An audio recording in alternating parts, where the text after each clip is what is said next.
पहले तो ऐसी नहीं थी, लगता है ससुराल में आकर बिगड़ गई है। सरिता की शादी को कई साल हो गए थे, सब कुछ बढ़िया था। छोटी बहू होते हुए भी वो बड़ी का हर फर्ज निभाती थी, क्योंकि बड़ी बहू तो आते ही अलग हो गई थी। सरिता के सास ससुर को हर काम के लिए सरिता ही लगती थी, फिर भी वो उसकी बुराई करना नहीं छोड़ते थे।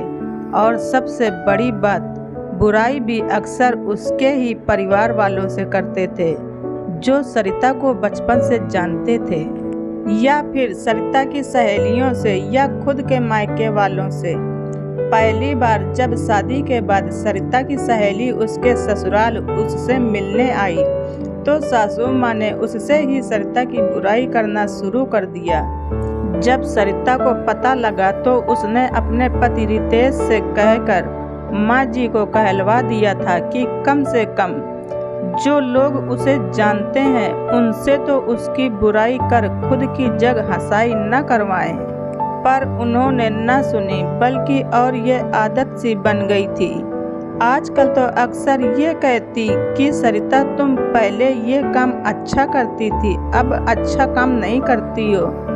फिर भले ही वो कोई भी काम हो। सरिता की बुआ उसके ससुराल आई थी, तब सासू माँ की किटी पार्टी भी थी। वो बुआ को भी साथ ले गईं और आदत के अनुसार सबके सामने ही सरिता की बुराई करने लगी और कहने लगी, सरिता पहले सब काम अच्छा करती थी, पर अब कोई काम ठीक से नहीं करती, न ठीक से रोटी बनाती है, न सब्जी, न अच्छे से कपड़े धोती है, न बच्चों का ख्याल रखती है। सास और कुछ बोलती, इससे पहले ही सरिता की बुआ बोल पड़ी, लगता है ससुराल में आकर बिगड़ गई है, क्योंकि हमारे घर की तो वो बड़ी बेटी है और सारा घर और ऑफिस दोनों अच्छे से संभालती थी और बड़ों से लेकर बच्चों तक सभी का ध्यान भी रखती थी। आपके यहाँ आकर बिगड़ गई है। ऐसा कीजिए, महीने 2 महीने रितेश के साथ उसे मायके भेज दीजिए, हम सुधार कर भेज देंगे। अब सरिता की सासू माँ का मुंह देखने लायक था। उन्हें बोलने के लिए शब्द नहीं मिल रहे थे। बस फिर वहाँ से उठकर चली गईं, ये कहकर कि आती हूँ, जरा कोई काम याद आ गया है। और सरिता की बुआ जी मुस्कुरा रही थी। हमें घर की बातों को घर में ही रखना चाहिए, दूसरों के सामने नहीं बोलना चाहिए।